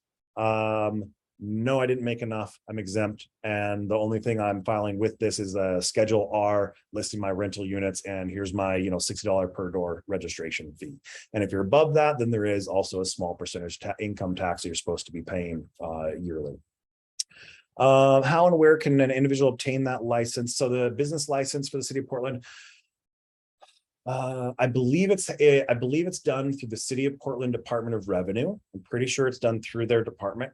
With that said, quite honestly, go to Google, just type in City of Portland business license. I can almost 99.9% sure that it'll probably be the first link after any advertisement links. So I would start there. But I might be wrong. They may have moved it, but I'm pretty sure the City of Portland Department of Revenue specifically is the department that you talked to about getting that business license, and who your tax account is supposed to be filing those city taxes with. If you haven't been doing this, like when I first started teaching these classes and I was teaching them in person before COVID, easily half the room looked at me confused, like, oh crap, I was supposed to be doing this all along. Don't worry, you're, obviously there's tax wise, there's probably some backup things you're going to have to file and whatnot. There might be some registration fees, something like that you have to pay. The business license, though, if you're found to be operating without a business license, last time I was looking into it, the penalty for it was basically a fine equal to the cost of a business license plus the cost of you actually getting a business license right then. So don't worry, you're not going to jail. You're not looking at thousands and thousands of dollars in penalties or anything like that if you haven't done it yet, but it is a law, it is required. So now that you know about it, go do it. Okay. Yeah. Okay, let's see any lawyers we can talk to. The attorney that I typically consult with is Michael Ross. I don't have any professional referral relationship or anything like that with him. With that said, there's like 3 or 4 practicing attorneys in the Portland area that specialize in representing landlords. I would probably reach out to all of them, especially if you need one right now, because most of them are pretty busy, quite frankly, with all those COVID protections releasing and stuff. A lot of them are busy. As I did mention, once in my management company, we do offer an eviction processing service, to where basically we'll handle everything of serving the notices, filing the FED, representing you in the initial hearing and everything. And then if there's a trial demanded, then you would hire an attorney at that point. So sometimes, a little bit cheaper option for at least like all the, the front end part, and where 90% of evictions, end up ending at that initial hearing. And so that is an option as well. Okay, let me finish out my couple slides here, and then I'll handle any questions afterwards. So that way anyone that doesn't want to stick around for questions can get out of here. Make sure, remember, if you want those CE credits, if you haven't already done it, put it in there. And Jody, I already answered about purchasing for credit.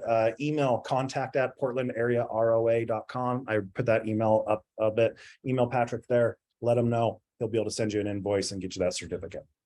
Okay. Also, the city of Portland, they fund a what's called a mediation pilot project, or landlord tenant mediation pilot project. It's not like Marion County down in Salem, where it's required as part of the eviction process. But if you are having problems with your tenant and you think, hey, if we could drop all the emotional stuff and have a real conversation, I bet we could probably work something out. If you think there's any chance of that, then it's worth giving it a shot. Give Resolutions Northwest a call. They're actually a nonprofit. I'm pretty sure they're a nonprofit, remember, right? In the area, like if you do an eviction at especially I know out in Washington County, I don't always see them at Multnomah, but I for sure always see them at Washington. They're probably now always at Multnomah too, and I just don't notice anymore. They'll have volunteer mediators there as an option of just, to help out and stuff. But again, not required at all. Okay. Possibility might require it sometime in the future, but definitely use them. If you got a situation where it might be helped by that, use them. See if you can work something out with your tenant before going to court. Because if it is something that works, honestly, and the city funds it on a larger process, and say they do it like the city of Salem does, or Marion County does down there, to where it is required as part of the eviction process, but it happens, you go in front of the judge and say, yes or no, we've already worked something out on our own. If the answer is no, you don't get the option to get a trial right away, like in Multnomah County, Washington County, and stuff like you do now. Instead, they go, okay, great. You're going to go over to the next room with a mediator. At that point, if you can't figure anything out, if at that point you can't figure anything out, then you come back in and we'll set your trial. And so it doesn't add any days or length of time to the eviction process, front to back. So if it was proposed and that was something the city could afford to fund and do, quite frankly, I would probably be for it. Easily 90% of my eviction processing clients and cases end at that initial hearing, because I'm able to come at it as a non-aggressive way and be able to explain to them, hey, look, here's where we're at. All the judge cares about is, can we work something out today?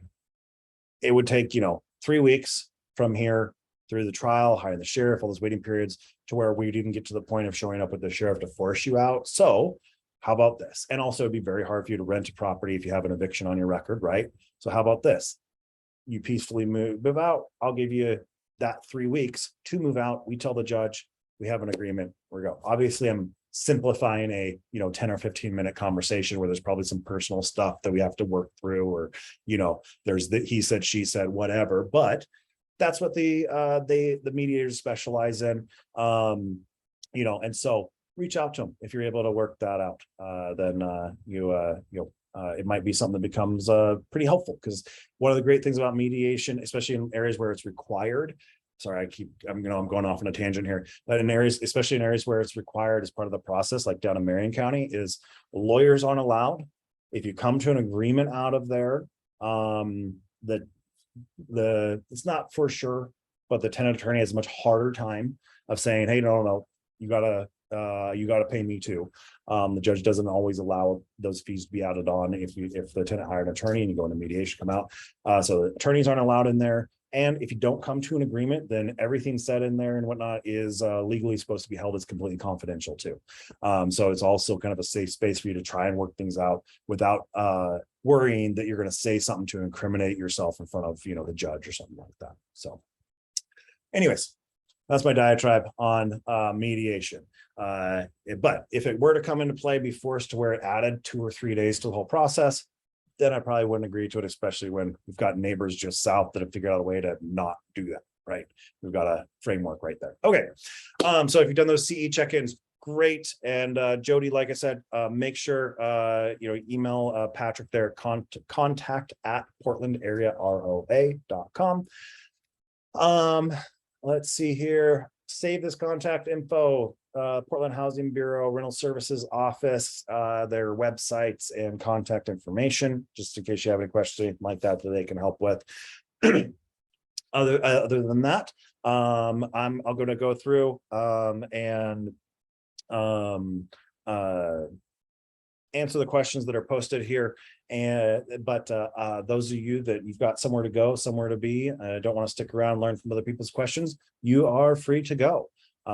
Thank you very much. I appreciate it. Oh, keep an eye out for the follow-up email. Definitely use the link to do the anonymous survey for the City of Portland grant reporting, because much data on the class and your demographics, but also there's a link in there to leave us a 5-star Google review if you appreciated the class and feel like you got something from it. Okay, looks like we got just a couple questions here that I'll answer and then get you guys out of here. Everyone here who is a landlord should give testimony on how difficult these laws and rules are to keep up with and how litigious they are and so unfair to landlords. You can miscross a few T's, dive into serious and get into serious financial issues. Sorry, people hate it when I mumble through questions. I apologize. It's my natural default. I'll get out of it and get into serious financial issues here, despite being an ethical person. Not a question, but a statement I agree with. One of my biggest gripes when they're proposing new ordinances and laws and the committees and stuff that I'm on is when they have these instantaneous penalties that are multiples of rent. And it's like, hold on, through I think it was CAT, Community Alliance of Tenants, like 4 or 5 years ago, did a study on the makeup of landlords in the city of Portland. And what they found was like 46 or 48%, almost half, not quite, it was in the high 40% percentages of all the rental units are owned by landlords that have 4 or less units. Those are people that have day jobs. You mean well, you probably made a mistake. You should have the option to make it right before you're dinged with thousands and thousands of dollars of penalties. Thousands and thousands of dollars of penalties. It should be treated like national, federal fair housing discrimination laws, to where you have a chance to make it right before you get fined tens of thousands of dollars, which is very crazy to me, because it is, to me personally, that is our local government sending the message that it is much more egregious for a landlord to accidentally violate a screening ordinance than it is for a landlord to just blatantly discriminate against that tenant for race or religion or any of those protected classes. So I agree with you. I think it's kind of ridiculous. You should at least have your option. Now, with that said, I do not defend in any way the landlord that intentionally violates a tenant's rights. Quite frankly, you're just making it harder for the rest of us. So please don't. But if you accidentally violate them, I feel like there should be some way for you to just make it right and make the tenant whole, not make the tenant rich. Let's see here. Oh yeah, agree with testimony. I agree with you. Yes. So for City of Portland, if you go to the Portland Housing Bureau, I believe we've got a link in there, or might be on the Rental Service Office page. They should have a link in there for the Rental Services Committee, or RSC for short, but it's the Rental Services Committee within the City of Portland. I believe it's technically officially housed under the Portland Housing Bureau. So I'm pretty sure they have like a list of committees under their not control, but I don't know, governance, whatever. They provide the staff for it. And it should be in there. You can view the exact schedule of the upcoming RSC meetings, things like that. And then you can make sure you're able to get to those. And then actually you can sign up for public testimony. And then the other route is if you are a member, if you go onto the City of Portland website, you should, Portland City Council. Oh, you posted that link in. You sent it to hosts and panelists. So I'm going to send it send it to everyone, but yeah, looks like, yeah, there's a link to it, the RSC. So there, we have that meeting once a month, and or I think we're going to once every other month in 2023 now that I think about it. But and then so you can sign up there, give public testimony there. Obviously, every month we're just talking about landlord tenant issues. And if you have public testimony on a subject that we're talking about, great. It doesn't have to be though. If you just have here's a problem that I want you to be on your guys' radar, and here's something that, hey, here's how this ordinance actually hurt my ability to, do this, that, or that, whatever it is, that's perfectly fine. As long as it's under the general heading of the landlord tenant stuff, you can come there and be on record. I encourage you to. The tenant advocate groups are very good at getting their people there and being the squeaky wheel, so to speak. Also, you can sign up for the City of Portland City Council email list, to where you should get information on what's coming up. You can check City Council schedules to see if there's anything landlord tenant related or property related, property investment related, zoning related that might affect you. And also, if you join associations like the Portland Area Rental Owners Association or Multifamily Northwest or the Rental Housing Association of Oregon, I always feel like there's at least one other local association in the Portland area that I'm forgetting when I do that list. But any of us associations should also be sending out notices of, hey, this is coming up for debate at Portland City Council, or this is coming up for debate at the state of Oregon.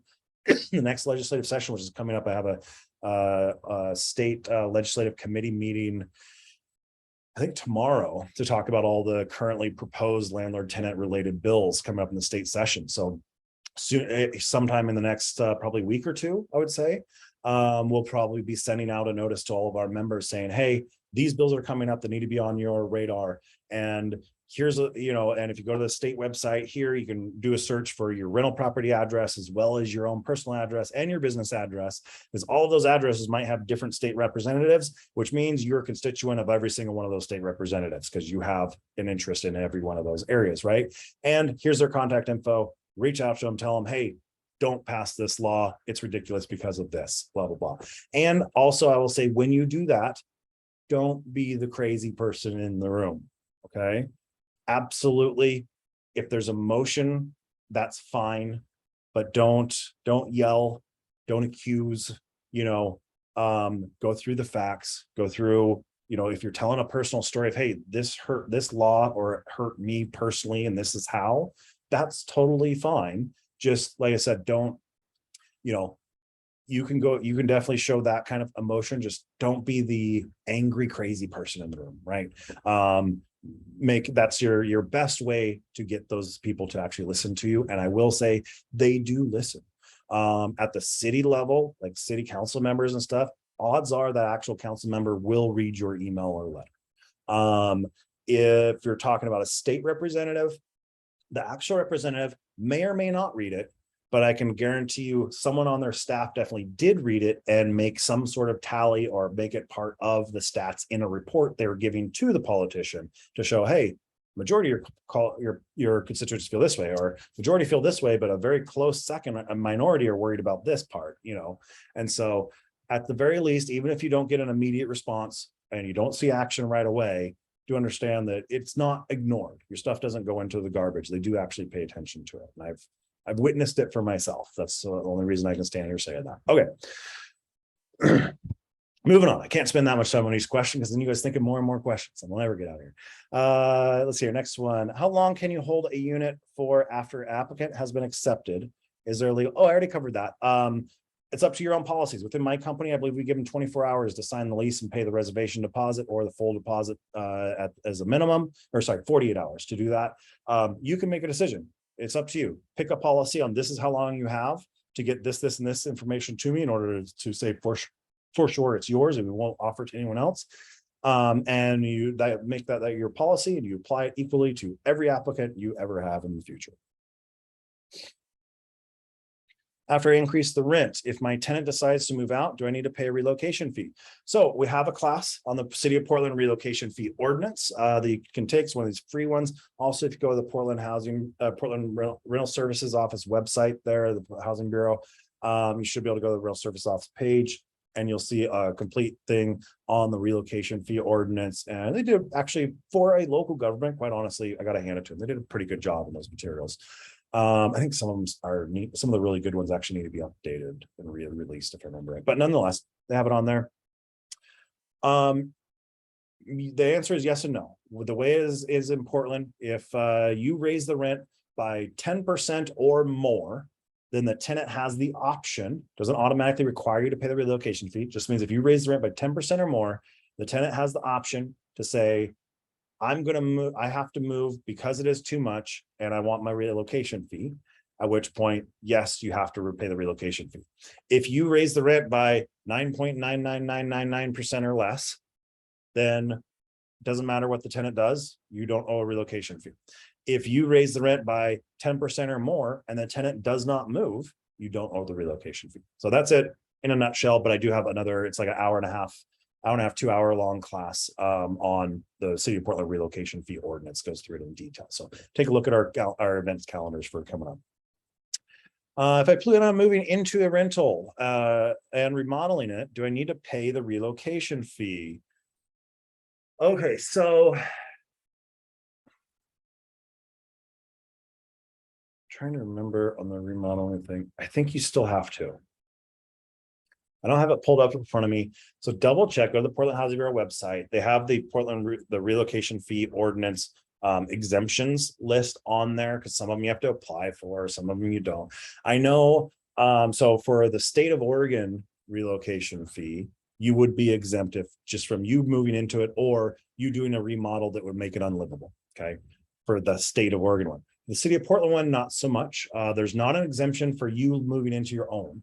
The City of Portland, in order to be exempt on that one, it has to be someone other than you that's basically a family member, okay? For the remodeling, I think, yeah, I'm pretty sure you still have to pay the City of Portland relocation fee if for the remodeling part. I think it's only exemption at the state level, but I'm 85% sure on that right off the top of my head right now, this moment in time. So double check the Housing Bureau website and go through those list of exemptions. They line them up pretty clear for you. And then if you do qualify for one that requires an application, they've got the application right there for you to fill out. But I don't think you're exempt. I think you'll still have to pay it. Oregonian report on January 30th on proposed law for tenant protections and longer times to not pay rent. Oh yeah, we knew that was coming around. We knew for sure they were going to be bringing, they had the temporary protection of requiring a non-payment of rent notice to be 10 days instead of 3 days during COVID, and that expired. We knew for sure they were going to come back with that at the state level this session. But yeah, good looking out. Let's see here. I just realized that we offered a lease renewal options at 8%, but month to month at 14.6% in lieu of signing a fixed term lease. Would this trigger the relocation fee requirement? Yes, it would, unfortunately. And that's if they go. I mean, you know, it doesn't necessarily mean that it's bad, and you can rescind it if you want to, right? Because they haven't decided, oh, I'm taking the month to month and but I'm not willing to sign a lease and I can't afford the 14.6, so I'm going to move, right? And technically, if all you did was give them lease renewal options at this point, you haven't served an actual rent increase notice, which technically I would have done. Just an FYI, when you're giving rent lease renewal options with varying rates, which is a good way to do it, because it's the only way you can try and get them to sign a 1 year, you know, a fixed term lease renewal. But when you do that, also at the same time of giving them those, serve the rent increase notice for the month-to-month option, because you can't force them to sign anything new. And therefore, if they just don't pick any option, don't sign anything, then the rent increase, the worst case scenario, month to month, the highest one still goes up. So yours would count. With that said, if they haven't selected one yet, their rent increase hasn't gone into place yet, I would go ahead and rescind it. You know, send them something official, like you're serving a notice, but also send it an email really quick and say, hey, we're rescinding that month-to-month rent increase notice. We're going to issue a new one. And unfortunately, since, you know, the 1st of February came and went, or is coming and going, you know, you're probably adding an extra month on to when that rent increase goes. So check your dates on that notice, right? Okay. But nonetheless, you give them that you issue a new one that is at, you know, the 9.9%, right? So it's just, you know, whatever 10% is minus, you know, $5 or whatever, however your process is. And then you'll be okay. But do know that technically at the moment, without doing a single thing different, if the tenant takes action, it says, okay, I don't want them, I can't sign a lease, I guess I have to go with the month to month, and that's too expensive, we're going to move, then you pay it. One thing to keep in mind, just for others to learn from here, I don't know that it'll necessarily apply to you specifically to ask the question, is raising the rent by more than 10%, you know, the 14.6% is the state law. It is illegal to raise it more than that. Okay, so you literally can't. If you raise your rent by 14.61%, then it's an illegal notice. It's invalid. The rent increase doesn't even count. Okay, that's not what the city of Portland law is. The city of Portland is a relocation fee trigger if it forces the tenant to move. So if you have a property in the city of Portland, whether you're the investor, that plenty of investors have made a great deal doing this, is you buy a place that maybe, you know, they haven't raised the rents in 10, 15 years. So because the rent income is low and they haven't updated anything, you're able to get it for pretty cheap.